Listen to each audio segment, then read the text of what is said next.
जैसा कि आप सभी जानते ही हैं, हमारे देश के धन ऐश्वर्य को हथियाने के लिए असंख्य विदेशी ताकतों ने भारत भूमि पर आक्रमण किया। कई विदेशी शासक यहाँ पैर जमाने में कामयाब भी रहे, लेकिन हमारी माटी पर जन्मे सैकड़ों वीर सपूतों ने इन विदेशी ताकतों को बराबर की टक्कर दी और उनसे युद्ध करके उन्हें परास्त किया। ऐसे ही राजा रजवाड़ों की वीरता की कहानियां तो हम बार बार लगातार सुनते ही रहते हैं, लेकिन सच बात तो यह है कि हमारी यहाँ की रानियां, राजकुमारियां वीरता और शौर्य दिखाने में, भारत भूमि को बचाने में कभी पीछे नहीं हटी। फिर चाहे वे दक्षिण की रानी वेलू नाचियार हो, रानी अबक्का हो या अंग्रेजों से लोहा लेने वाली मर्दानी झांसी की रानी हो। काफ़ी ज़रूरी है कि हम अपनी वीरांगनाओं के बारे में पढ़ें, सुने और जानें। आज एक ऐसी ही रानी के बारे में हम आपको बताने जा रहे हैं जिसने मोहम्मद गोरी को धूल चटा दी थी। मुस्लिम शासक मोहम्मद गोरी ने 1175 ईस्वी से 1206 ईस्वी के बीच भारत पर आक्रमण किया। मोहम्मद गोरी ने 1175 ईस्वी में मुल्तान, 1189 ईस्वी में पंजाब, 1180 ईस्वी में पेशावर और 1185 ईस्वी में सियालकोट पर कब्जा कर लिया। पृथ्वीराज चौहान को तराइन के दूसरे युद्ध में हराकर मोहम्मद गोरी ने 1192 ईस्वी में दिल्ली सल्तनत की नींव रखी। इसी जीत से 14 साल पहले 1178 ईस्वी में मोहम्मद गोरी अपने मंसूबों को कामयाब करने के लिए गुजरात के रास्ते भारत में घुसने की कोशिश कर रहा था। मोहम्मद गोरी की इस कोशिश को गुजरात की रानी नायकी देवी ने नाकामयाब कर दिया था।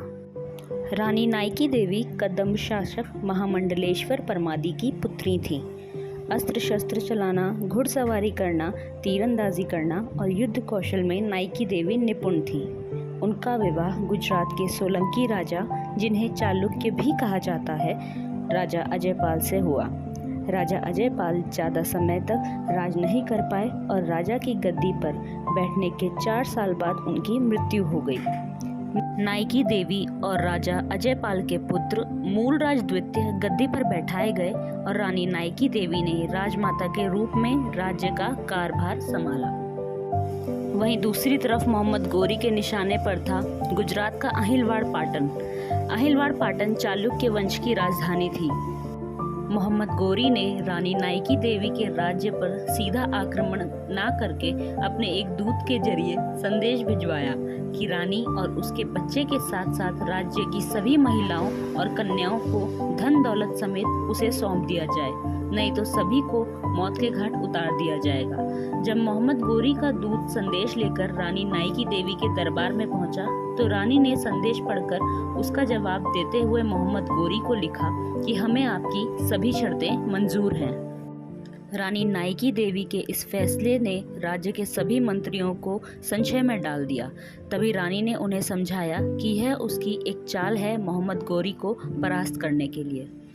रानी नायकी देवी ने नाडौल के राजा कल्हण देव चौहान के यहाँ पर सभी स्त्रियों एवं कन्याओं को भेज दिया ताकि वह वहाँ पर सुरक्षित रहें। रानी नायकी देवी ने अपने सेनापति कुंवर रामवीर को अपने से कुछ दूरी पर रहने का आदेश दिया। पूर्व योजना के अनुसार रानी ने 200 वीर योद्धाओं को आदेश दिया कि तुम भेष बदलकर मोहम्मद गोरी की सेना में शामिल हो जाओ। कुछ योद्धा आबू पर्वत की तलहटी में छुप गए। इस तरह रानी ने मोहम्मद गोरी को भ्रम में रखने के लिए अपनी सेना के 25,000 सैनिकों को अलग अलग भागों में बांट दिया। पूरी योजना बनाने के पश्चात रानी नायकी देवी अपने दोनों पुत्रों मूलराज और भीमदेव को अपनी पीठ पर बांधकर घोड़े पर बैठकर मोहम्मद गोरी के सैन्य शिविर की तरफ चल पड़ी। अपनी जीत सुनिश्चित मानकर मोहम्मद गोरी मन ही मन बहुत खुश हुआ और जैसे ही उसने रानी नायकी देवी को अपनी तरफ आते हुए देखा, उसकी खुशी का ठिकाना नहीं रहा। मोहम्मद गोरी से कुछ ही दूर पर आकर रानी नायकी देवी रुक गई। जैसे ही रानी वहां पर रुकी, मोहम्मद गोरी की सेना में शामिल राजपूत सैनिकों ने हर हर महादेव का नारा लगाते हुए तुर्की सैनिकों पर आक्रमण कर दिया। रानी नायकी देवी के साथ घुड़सवार सैनिक, पैदल सैनिक और हाथियों पर सवार सैनिकों को देखकर मोहम्मद गोरी के पैरों तले जमीन खसक गई। मोहम्मद गोरी कुछ भी समझ पाता इससे पहले ही रानी ने तलवार के तेज वार से मोहम्मद गोरी के गुप्त अंग को भंग कर दिया। घायल अवस्था में दर्द से कांपता हुआ मोहम्मद गोरी युद्ध के मैदान से भाग निकला। इस युद्ध के बाद मोहम्मद गोरी का घमंड चूर चूर हो गया और उसने फिर कभी गुजरात की ओर पलटकर नहीं देखा। रानी नाइकी देवी और मोहम्मद गोरी के इस युद्ध को कसाहरादा का युद्ध कहा जाता है। सोलंकी राजा की राजसभा के कवि गुजराती कवि सोमेश्वर ने अपने काम में नाइकी देवी के बेटे मूलराज के बारे में लिखा कि राजा की सेना ने मोहम्मद गोरी की सेना को परास्त किया। 14वीं शताब्दी के जैन विद्वान मेरुतुंग ने प्रबंध चिंतामणि में नाइकी देवी मूलराज द्वितीय की माता का उल्लेख किया है। मेरुतुंग ने लिखा कि रानी नाइकी देवी ने माउंट आबू के पास गदरगट्टा में मलेच्छ राजा को हराया।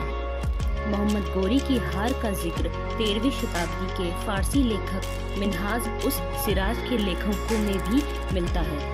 रानी नाइकी देवी ने वो कर दिखाया था जो एक से एक वीर राजा भी न कर सकते थे। दुख की बात तो यह है कि इसके बावजूद उनके बारे में बेहद कम जानकारी उपलब्ध है। उस दौर के कई लेखकों ने इस युद्ध का जिक्र किया है, लेकिन रानी नाइकी देवी को इतिहास में वो जगह नहीं मिल पाई जो उनका हक था।